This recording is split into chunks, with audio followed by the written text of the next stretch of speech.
What up, what up, what up? What's going on, everyone? Happy Tuesday, happy Tuesday. I'm feeling good. How you feeling? Meh. Yo, get off your phone. Get off the phone. Yeah. What's going on, everyone? I am Shadell, co-host of Paging the Simpsons, joined by my lovely fiance. The annoyed Lauren because we have to re-record something. Yo, okay. Damn, put me on blast. So we had to re-record this because the topic we were talking about, it just didn't make sense. He literally was going nowhere at all, and I'm like, this is just dead and gone. So dead and gone. You will never know of a topic that we had.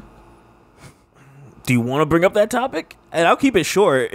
I'll keep it short. Oh my god! I thought you said we weren't. Well, give your take on it, because clearly I don't know where I'm going with this. Lord. So the topic that we killed there was, it was on a video that was on The Roots on YouTube. They had a video that they put up that was called "Is Dating Getting Young People in the Door to Therapy?" Now, you had a whole side to this, and I guess to keep it simple, yes, because we have gone to couples therapy. What about you? I guess the answer for you is obviously yes. Well, no, it's not. I mean, wait.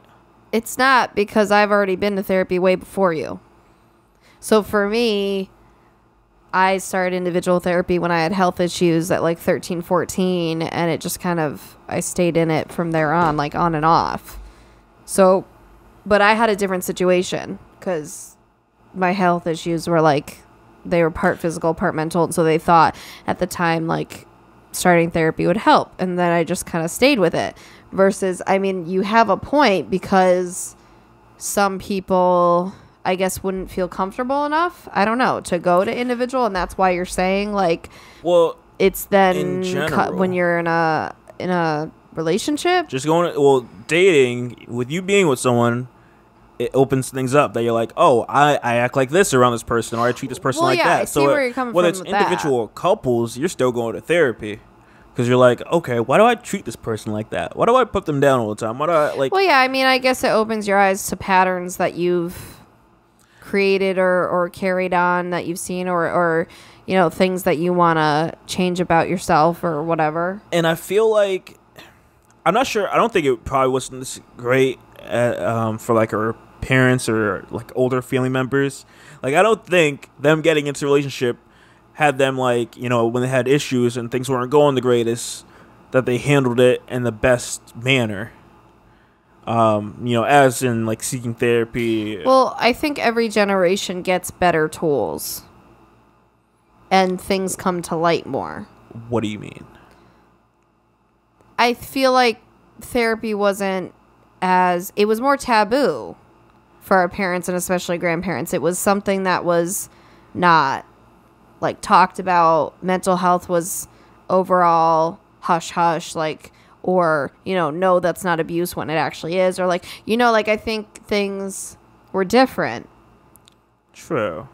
So I think that, you know, every generation just gets more tools and more light shed on situations, and you kind of, I don't know, it's easier. I will say real quick, everyone, because we didn't top this off, so we wanted to focus on, after last week's episode, Friday, we talked about seeking validation with social media, and we thought having an episode, especially being like a slow news week, just having an episode digging into mental health is super important, because I feel like in our generation it's talked about more versus like our parents and their parents, and, you know, so forth.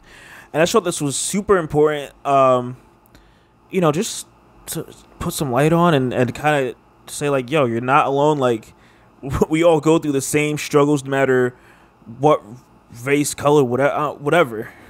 I just thought this was a super important episode just to talk on. Another heavy one, sorry. I mean, it may be heavy, but it's like, I don't know. I think it's cool when people are talking about this, because when you're out there, or when you're on like Instagram, or you're like, we talked about this on the last episode, we go on, everyone's like on their happiest, they're taking pictures while they're on vacation, you know, out in the sun on the beach. Like, you don't hear about like people going through these things. So it's nice. It's nice to hear, even though it may be a heavy topic. It's kind of funny because you have both sides of the spectrum. You either have the person on Facebook that never stops complaining and like always has something to say, and like every 5 minutes the world is ending and stuff, or you have the like a lot of people who, yeah, it's just a highlight reel. There's no kind of like in between. I try to be an in between, honestly. I try like more often, even if it's just like Instagram or something. Like, I don't know. I try to be an in between where I'm like, no, like, you know, this really sucked, or like this, you know, I'm feeling this kind of way. But I try to put a positive spin on it, but I try to be like real. So I'm not just like, my life's perfect all the time and like, you know, la-di-da. I mean, obviously on my business Instagram, that's different. That would be, you know, better looking, I guess. But on my like personal one, I try, you know, sure, it still looks mostly highlighty, but I don't know. I try because I also don't want to be a Debbie Downer. Like, you know, it's this weird balance because you don't want to be, you don't want to be one of those that's like people dread seeing your stuff because you just always complain and you're like always a negative Nancy. But then I also don't want to be like completely unrealistic where it's like, no, my life's really this perfect. Yeah, like, I think it is important to be a little more real online. I like to be non-existent online. Yeah, you do. Me. Like, I'm just kind of like chilling. I don't post anything. I'm just sitting here liking every now and then. Like, yeah. People are like, you still alive? I just poked you. Let me stop. I didn't poke anyone. Who you be poking? Just my friends that are all guys. All my guy friends, of course. Okay. I guess we have something to talk about later. So, to dig more into this, because we have the luxury of going to therapy with us being, I guess, the more aware generation. Sure. There was a video that came up from the Breakfast Club where they talked about like having had issues with your parents. Now, at least to me, I feel like it's pretty common. I don't know how I even word this. That we've had some type of issue with our parents, and it's not like some simple where like they like mistreated you because they didn't handle a situation right. Like it was probably like an extreme, probably leading with the physical or emotional abuse that I feel like a lot of us have like dealt with our parents, and that we're trying not to push on to our kids because I think we're more aware. And you're just looking at a bird outside the window. I see. Cute. He's cute. Aw, you made him go away. There's this bird just like little hopping like on our little banister, and he's like hop, hop, hop, and he would just look at us, and it was cute. Okay, continue. But, I'm listening. So that's what I want to talk about because it's interesting, you know. Shoot, I gotta think how old I am. Being like 25, going on 26. You know, within like the next sure 5, 80, like dang. Within like the next like 5 months here, I'm just like I sit back and think, and when I have these conversations with my mom, and I have these non-existent conversations with my dad, I'm like, it's so.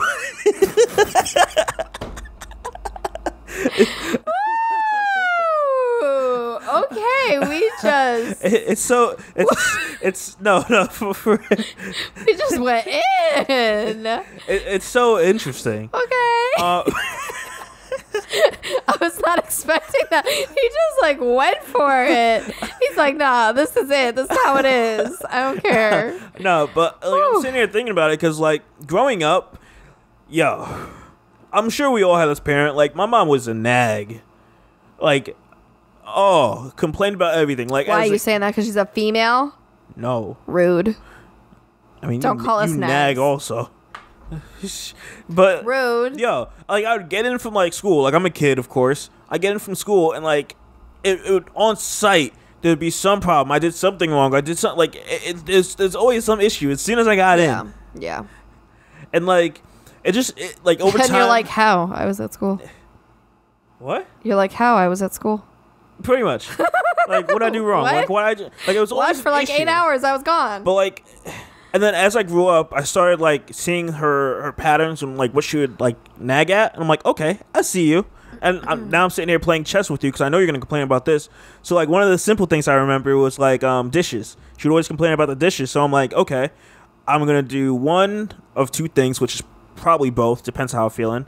But I would always clean out everything that I used. I would wash all the plates I used, you know, everything. I'm like, I got that. not gonna get on me for that. And then if I'm feeling froggy, hey, I'll clean all the plates in the sink. I'll clean all the plates in the sink. I don't care. That's such a fun phrase. And I'm like, okay, she chilled off me for the nagging. Now she's nagging on my siblings still, saying, yo, why isn't this like this or why that? But I'm sitting here cool. Because Shadell does this. Yeah. Why don't you do it? Man, you are a terrible sibling. No, but I learned the game. No, but you made it worse for your siblings. I don't care. They got to learn the game. That was awful. Shadell does this. Why don't you do? But he's so good at this. Why aren't you? Oh, you're a terrible But like one sibling. of the things growing up was always like the belt. And the black families know. If you don't know the belt, then you know like freaking going out and getting a stick. We were just like laughing about something. We just like I'm getting real with this because it's like I'm just trying to give you guys an idea of what I'm talking about so we can get into the next point here. That's not just a black family thing. It's not, but like we had earlier, what shows and what movies have you seen where... Well, that's the problem, okay? It's a problem on both sides that shows... One, it's a problem that shows always show dark skin being aggressive, like as if that's all you are. And then it's also a problem that they show white people as just being like... These perfect, like, la-di-da, or nice, like ditzy, or like, you know, are you gonna apologize for that? Okay, next time don't do that, and that's it, like that kind of thing. Like, what? Both sides are screwed up. Okay, well, it's like, a running joke with my friends where I'm like pretty much they can like slap their mom, and she'd be like, hey, Jimmy, don't do that. Stop. Don't say sorry, Jimmy. No, like, you know, like, that's not true. But growing up, that's what we would joke on because but you know it's not true. See, I think some people really do believe it's true. That I mean, there's exceptions to every rule, but you have to remember that's any race. That there could be, you know, the nicest pie, you know, black mother, and there could be like the ruthless white mother. Like there could be. I've never been white a day in my life. I wouldn't know that. I understand, but I'm just saying, like, this is definitely one of those things that across the board, people use things to hit, people beat, people abuse. But I say this, I say this, and I paint this picture. My mom's a cool person, great person. We get along. Just throw it out there now. But I say this because growing up, seeing my stepdad and my mom like always fight and get physical and yell and scream and like always have these issues, and I'm like, was therapy, like, was that not even talked about at any point in this? Like, the thing is, even if it was, they both have to be open to going to therapy. You know what I'm saying? I'm not sure how much my siblings are affected by this because they were younger, of course. But like seeing, like, being like having to hold back your mom or your stepdad from fighting and like throwing things at each other, that's something that kids should not be doing. Yep. Am I getting too heavy?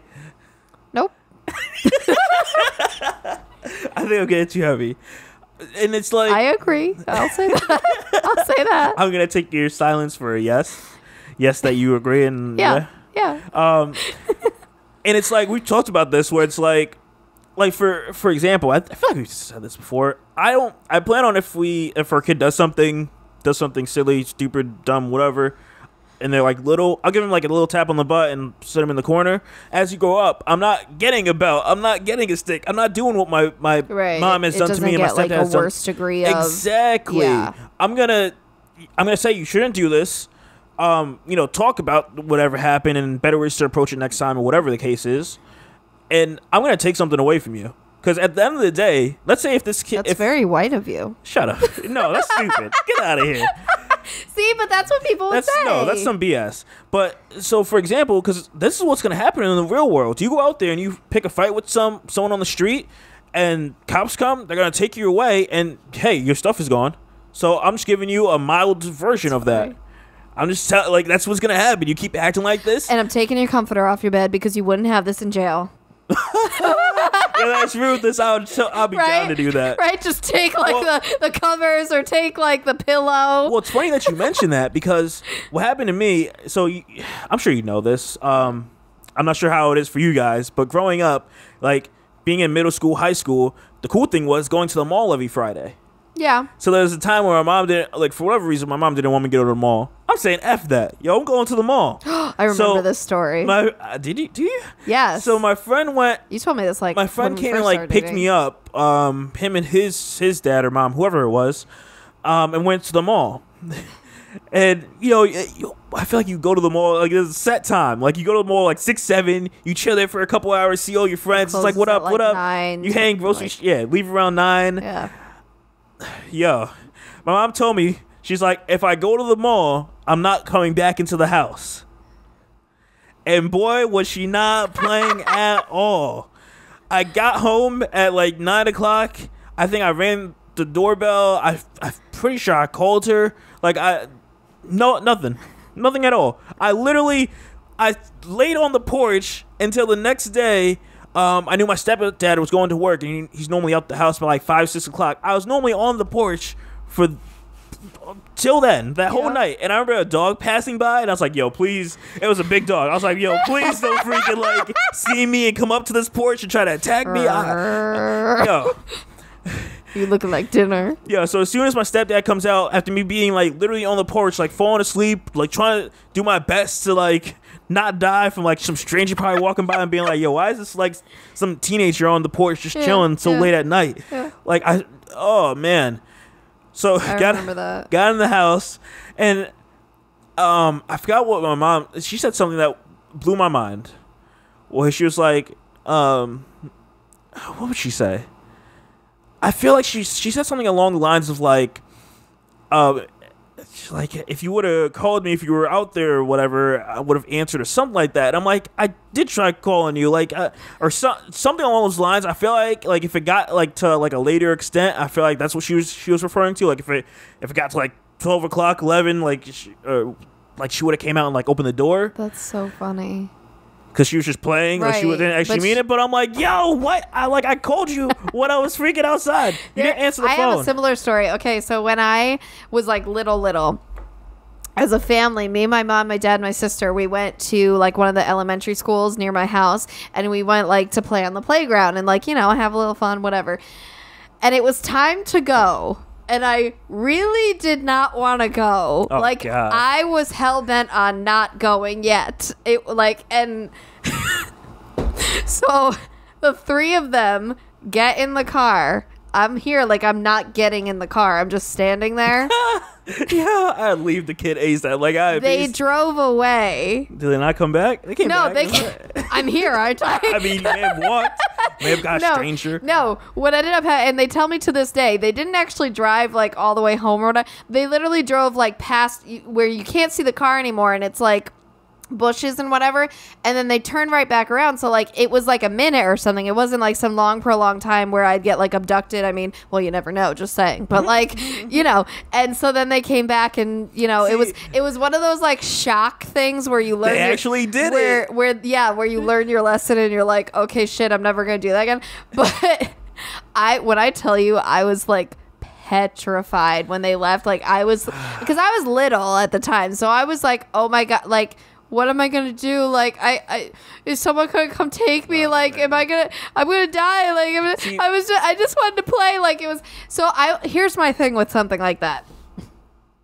Since I'm someone who doesn't have kids yet, I can't say for sure that I would never do something shocking like that, because I understand when you get to a certain point and you're just like, listen, this kid is not listening and I'm so fed up. Like, sure, I get it. Like, you kind of do something that really shocks them, because that really does make a kid learn. They snap out of it and they don't do it again. So like, I get it.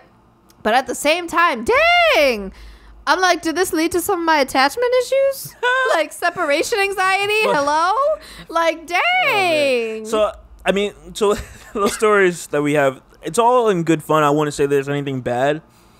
But I sit back and I think there, I'm like, do you think, I don't know what the thing is. Like, what would be the reason? I'm trying to like unpack this in my mind as to why, like, so growing up, I'm just trying to do a deep dive with this. Why my mom would always like want to complain about something. Oh, I think I have an answer. Wow, he just had an epiphany. I feel like I could be totally wrong on this. I should probably ask her. But I'm like, I feel like the reason there was always nagging, there was always complaining that things aren't right, I feel like because she's comfortable in that environment of there always being an issue. Yeah. I mean, it could be what someone's normal is. Yeah, there's always usually being people a problem. repeat things that they're used to. You know, like that's just, I don't know, either how she grew up or how I don't understand this at all. How, and it's subconscious is the thing a lot of time. See, can you understand this for me? How does someone feel the need to get a belt or a stick and hit their kid with it? You're asking me to try to understand that. Okay, so you can't. Because I don't understand it. My understanding of something like that is that something like that probably happened to them. Yes. And they passed it down.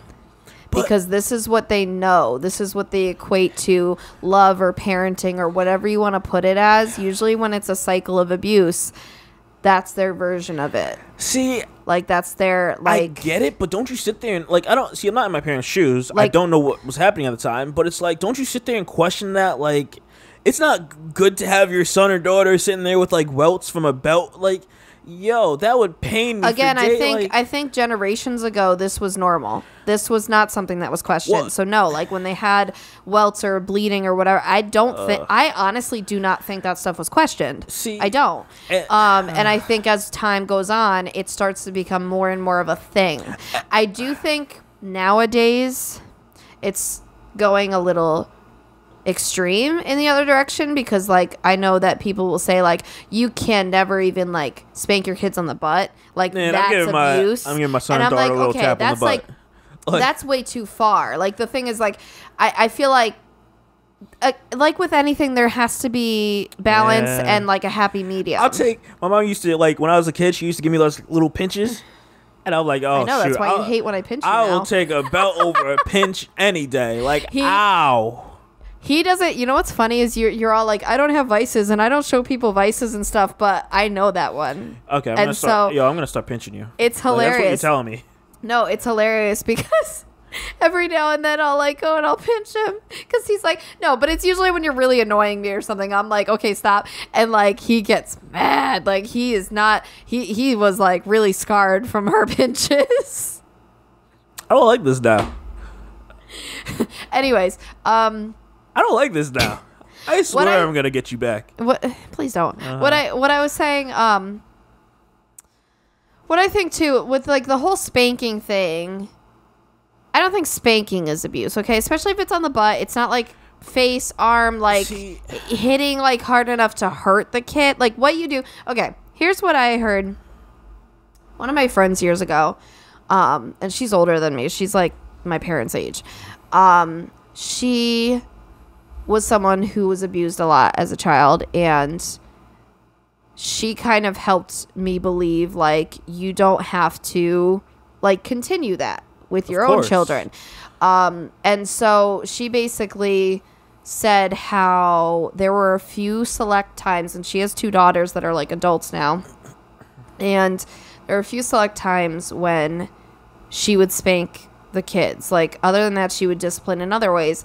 There was this one time, I remember the story. She was saying that one of her daughters ran across the street when she was screaming at the daughter not to because she would have gotten hit by a car. Oh, wow. Yeah, that is serious. And so it was one of those instances where this is something real that like, wow, you need to listen to because you almost died. So then she took the daughter and she laid her over her lap on the curb, and she gave her like the 3 hardest smacks on her butt.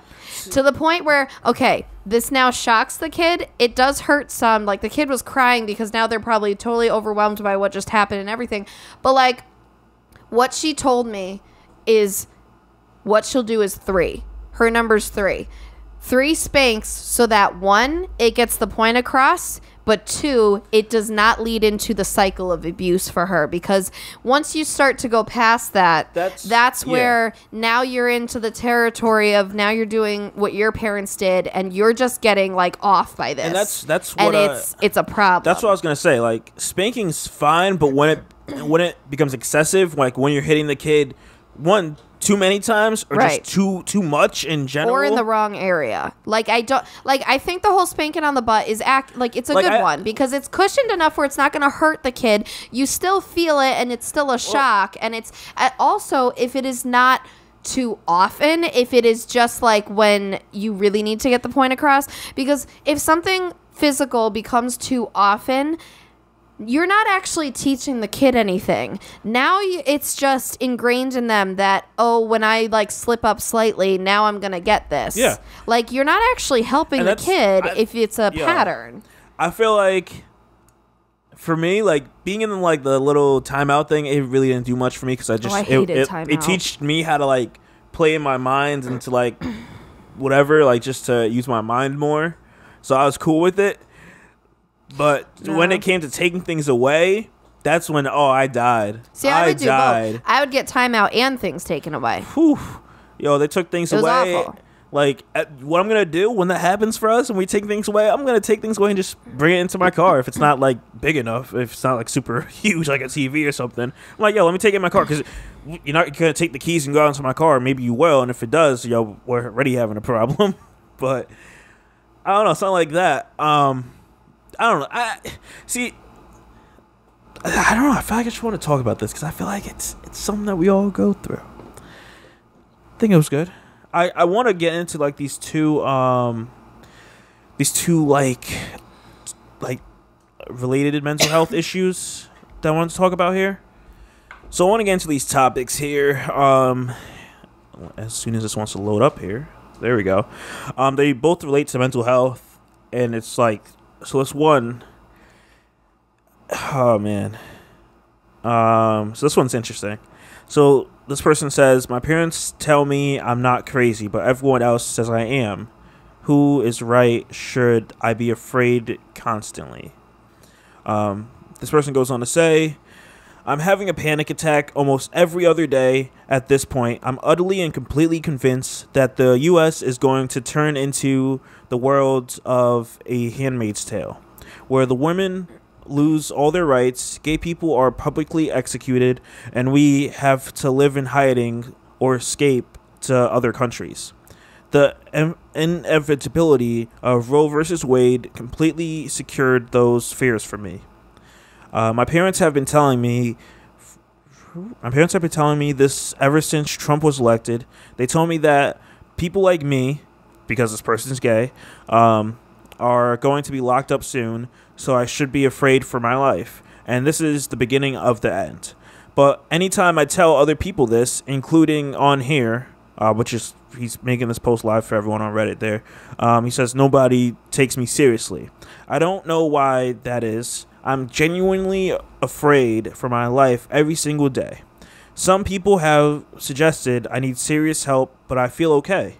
I've always been this afraid over something as far back as I can remember, and I always assumed that it was normal. My parents tell me that constant fear is good and therapy is brainwashing. They think mental health professionals are evil and trick people into believing false realities. I honestly don't know what to believe anymore. Everyone says I'm crazy, but my family tells me I'm not, and I don't know what to do. I'm utterly and completely confused. Can someone please help? Okay, first of all, the people on Reddit are going to tear her a new one because this is political. No, it's not. It has to do with the whole... No, it's not. What's the word I'm looking for? Republican regime and all this, and with Trump and it. Yeah. Not everyone thinks the same. Hold up, you're on. But she brings up the abortion thing. We just talked about it. Okay. And how it's taking women's rights away, and then the next step is gay. Okay. Because the Republican agenda is not any of that. I'm looking at it straight from her parents being horrible people and literally telling her horrible things. So here's the thing I'm confused with. I thought her parents were the ones saying she's not crazy, and everybody else is saying she's crazy. Her parents are trying to flip it, so they're So I'm assuming it's a she. I don't know for sure. Could be a he, because they don't say he or she or they or what. I don't know how. Could be a they. Gender is fluid, but okay, continue. I don't know. Could be whoever. But what it sounds like is the parents are trying to be like, hey, come to us, trust us, even though we're sitting here telling you, it's only a matter of time until they take you and all this stuff. So they are okay. Exactly. Okay, They're saying that therapy's brainwashing. Like, this well, no, I heard that part. Okay, because that confused me because I thought it was better because they were trying to say she wasn't crazy. I thought that was better than everybody attacking her and saying she is crazy. Nope. But then I also the whole brainwashing thing, like, for example, so my dad doesn't believe in therapy. He just doesn't. Yeah. Like, he doesn't agree with it. He's like, why do I have to pay someone to tell all my problems to when I can talk to just someone else? Like, and it's very it's very baseline where he's coming from. But, like, yeah, because it's that simple. But at the same time, there are different methods and strategies that these people use that help you. So I don't know, but so, like, I get where they're coming from there because, again, a lot of that generation and older may not believe in it as much. I don't think that's, but I get what you're saying, but I really think the family's just gonna trying to be like, yo, we got a hold on you because we're telling you that, hey, you're not crazy. We still love you and all this stuff. You shouldn't go see therapy. You shouldn't go do these things that are pretty much gonna, and she wants to. This. I don't want to say she wants to, but she doesn't. She's confused. She doesn't know what to do. And, like, this is a perfect example where it's like they probably don't like her and whoever this person is, him or her, and they're playing games because this person is gay. Because you're sitting there telling your kid that, hey, they're gonna take, and it's not a joke because you're saying this more than once, right? Like, you're saying, hey, Trump's elected now. They're gonna take you away. You're gonna have to start hiding. You're gonna start, like, and it's not a joke. And you act like they actually mean this. And they're like, and they're bringing up, oh, look at the abortions. This is going back to the. Like, I mean, this is a tough one for me because at the same time, I feel like they're not so far fetched. Like, dare I say, they have points. Yeah, but like, the time we're in is scary. The time we're in, we do see, but they're using similarities it as a fear to tactic. Holocaust. We do see similarities to taking, women's rights away and all this stuff. So, like, they're using it as a fear tactic, though. I get what you're saying, but for your parents to use it as a fear tactic is what that's what it sounds like to me. And I think that's where parents sometimes will confuse trying to be helpful and actually scaring the kid. Trying to be helpful. Well, because you know what I mean? Like, I feel like they'll say it in a way that's like, oh, no, I was just trying to help them because I wanted them to know, like, the truth, or I want, that kind of thing. But really, it's like hurting the person because now they're more messed up. Dog, if I knew this person and I knew their parents were saying this, I would have a problem. I'm down right off the jump. It would be a problem. Like, no, that makes no sense to me. Like, it just sounds like they're trying to be like, all your rights, everything's being taken away from you. And it's not just like, who continuously says this to you? If they're not trying to, like, scare you into doing something to a certain extreme, we'll say. And you're saying therapy's brainwashing? Well, then they must be okay with this person being gay. Because it sounds interesting because wouldn't you think the people who, like, hate gay people, then they believe in, like, all the conversion therapy and all that, wouldn't they want this person to go to that? I don't think so. I don't believe so at all. I don't know. This is a tricky one. I mean, you can have that point if you want to. That's just how I feel.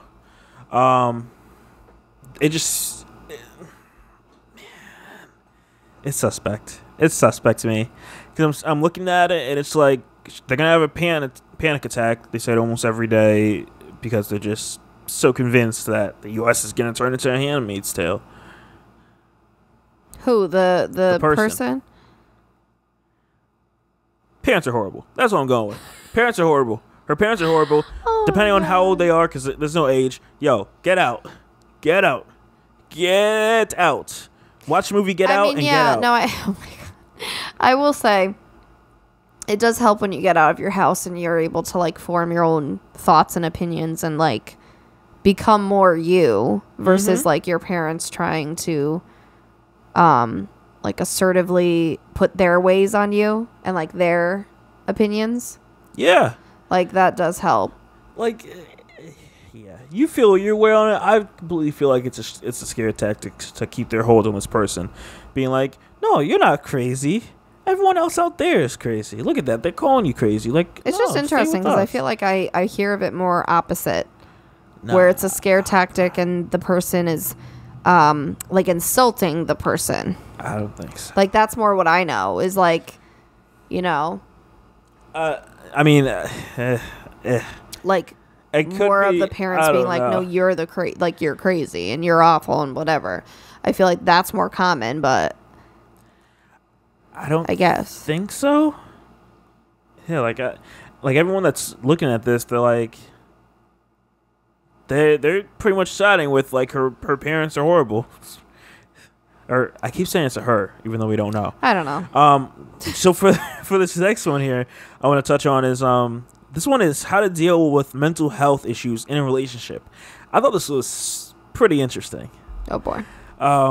So this person goes on to say, this is a girl, she's 23, have been dating this guy who is 26 for a few months now. Everything's been going great thus far. We've been exclusive for about 7 months, and one could say the relationship is committed and stable. I've been finding it difficult to deal with his chronic anxiety. I understand mental illness and want him to know I'm there for him 100% all the way, but it's hard as I don't know what's enough and what isn't. He gets anxious about everything in life when seemingly he has it good. And she puts in parentheses, he has a great career, great opportunity, no financial problems. He also gets breakup anxiety whenever we butt heads over conversational topics and gets insecure when comparing himself to my exes. I don't know what to do or how to cope. I love him. I've advised seeking professional help while always telling him he can talk to me if needed. But it's getting worse and worse, and I don't know where he's at mentally. I mean, a lot of that makes sense. Like right off the bat is, you know, this person may have dealt with stuff in the past, like maybe, you know, this person gets really nervous about breaking up every time there's an argument. They may have been threatened of that in the past, where like, you know, every argument with another significant other was, okay, then let's just break up. Or maybe it did end up in a breakup or something like that. So that could be like kind of PTSD sort of. And like all the other things, like they make sense. Like he might have experienced this stuff, you know, like, and it's one of those where it's tricky because that's where you should get help, because it's then not healthy to bring it into another relationship because the person is different. And like another thing is he needs to like tell her outright. And I think that's where getting help would help him, because then he would know what to say. Like, what is something that triggers the anxiety? If my anxiety is triggered, what can you do to help me? Like, you know, like I'll tell you, like, you know, sometimes I just need to like hug you and have like a squeeze. Like, you know, if I'm like really anxious or I'm really depressed, like sometimes I just need like a squeeze, and I need to like take deep breaths while I'm like squeezing, and then it kind of helps bring me down, or like something like that, you know, like, but it's different for everybody, because the next person might not like touching. So it, you know, and that's something that you kind of figure out with someone. And as you go along, doggy. Oh God. Oh, they let their dog loose. Yeah, I'd be freaking out if that was like our dog and she was just out there like, oh, you were saying they were recording the podcast, we see her hi. I'm like, guys, we'll be right back. Right? I'd be like, Bessie! It's like literally right across the way. Like, no one's gonna grab this dog. Oh, this girl, she's so she's cool. So nonchalant. He does this all the time. Right? Like, whatever. Oh. They went from both sides and got the dog. That was funny. Oh man. Oh my God, it was a little white fluff like Missy. So, anyways, back to our regular scheduled programming. they've been in this for 7 months now, and she's getting exhausted. So it's at what point? At only 7 months? Sheesh. But you gotta sit there and think. You're dating this person, and you see them, like, you have these fights with them. You have these, like, everything. They're worried about everything. And it's like, at what point do you bring this up and saying, hey, you should go get therapy to help yourself, like, because you shouldn't be sitting there, like, so uptight and worried about every single thing. Maybe this would be something, like, going back to what we first started talking about, maybe this would be something where it would help if she brought up that they went together, and then it would be a segue into him getting his own. Maybe it's one of those where he just needs the support. And maybe if they went to couples therapy and then, like, you know, the therapist there could be like, well, I think it would be beneficial for you to get individual therapy. Maybe that would be like a smart way to go about it so that, you know, she's not getting the brunt of it, but that, you know, he's then getting the help. And it's a supportive way because she's saying, you know, I'm here with you. I'm going to do this with you. But I do think this is important. So would this be something where, like, I would find a place for therapy? I would explain the situation. Because I feel like unless they need to have couples therapy, it would probably just be best for him to right, start but I'm as saying individual. It could be a segue. Like, it would be, like, I would say, like, for me, I see, like, this person, like, his girlfriend reaching out and to, like, the therapy place. Right. And setting up an appointment and explaining, like, can we both come in? I think it'd be, beneficial for my boyfriend to go have a therapy session. I just want to join him if that's fine. They'll probably be fine with that, whatever. Yeah. And, yeah, I can see how that would be helpful. Like, it's the holding hand, you know? Like, because he's a really anxious person, so he may just need that little bit of extra push or support to do something like that. Yeah. Because it's scary for a lot of people.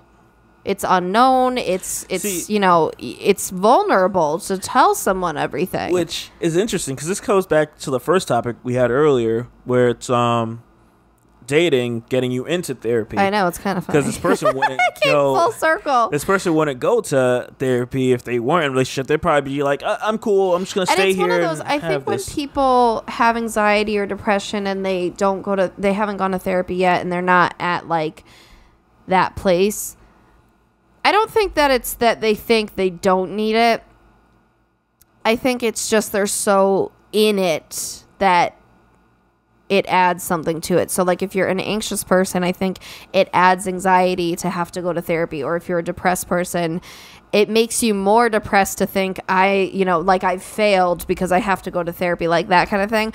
I don't think it's that they don't want it because I think they want to feel better. That's true. I think it's that it's making that condition worse in a way. So I think getting through the door and just if you can support the person in that way, that's important. And then it shows him, like, I'm here for you in the ways that you need me to be. That's true. Like, I think that's pretty incredible. Yeah. I like that idea. Right? I'd be totally up for it. I would hit this person and say, like, can I get an update if I tell you to go do this and that? Like, give me, like, a update months later. That's weird. I mean, this person's asking for advice. Like, how is it weird? Yeah, I guess. Yeah. I don't know. I'm super interested. I like this episode. I really thought it was refreshing. Refreshing. Like a cool drink on this hot day. Yeah, it's almost 90 degrees. Oh, man. That's what I got. Okay, for you Arizona people and all you dry heat people, listen. My friend in Florida, he's like, man, it's freaking 87 over there. Like, that's nothing. Like. Right, like you people who get to 110 degrees and it's awful and whatever, dry heat has nothing on humidity. Come to New England. Like, because it's just heavy and you get sweaty easier and smelly and it's, like, wet and it's just... It makes it so much worse. Yeah, like when you're just gross. I feel it for those people in Florida. Like when I went to Florida last October, man, for it to be October where you normally know it's cool, right? And it just and see, they have heat and humidity, so they're even worse than us. I was so drenched. I was just like, I just want to go back in the AC and just be cool, and just the outside is not for me. Yeah. Oh man, but yeah, that's all I think that we got. Okay. Yeah, I'm super curious if anyone's willing to share. We can put in for the next episode. If anyone wants to share their story on mental health or anything, feel free to hit us on social media, Facebook, Instagram. All the links and everything is in the description, or you could email it to us if you'd like. Did you know we have a Pinterest now? But who really uses Pinterest? Let's be real. Did you know we have a Pinterest now? No one uses Pinterest. Guys, did you know we have a Pinterest? Okay, you're extreme. No, people like my business Pinterest. Okay. People use it. It's a huge search engine. Pinterest is like Google. Okay. It's huge. Okay. So, if you'd like to follow our Pinterest, it's also Paging the Simpsons, and we pin our podcasts, our videos, Tesla stuff, puppy stuff, beauty stuff, Twitter and Instagram stuff. I really don't tag much on it or pin stuff on whatever the heck you do. Okay, we as in I pin stuff. Pretty much. I just sit there and I'm trying to build this over here, and he's like, man. I don't do Pinterest. I'm just trying to sit back, relax. However, we're at about 1,000 monthly viewers now, so you're welcome. Well, you could thank me. I'm saying that's Pinterest. Yeah, exactly. You could thank me. Why? I'm the one. I'm the one pinning my Instagram and my tweets and all that stuff. Working hard over here. Oh man. So that's all I got. Anything else to add to this? Yeah. Mental Health Awareness Month episode. Follow us on Pinterest. Oh my god. All right, guys. That's all I got. I think we're gonna wrap this bad boy up here. Once again, sorry for the bad audio last Friday. Hopefully this is a lot better. Thank you for sticking into it there. Yeah. With that being said, guys, as always, I'm your co-host Shadell, joined by my lovely fiance Lauren. And we'll see you guys on the next episode. Bye. Peace.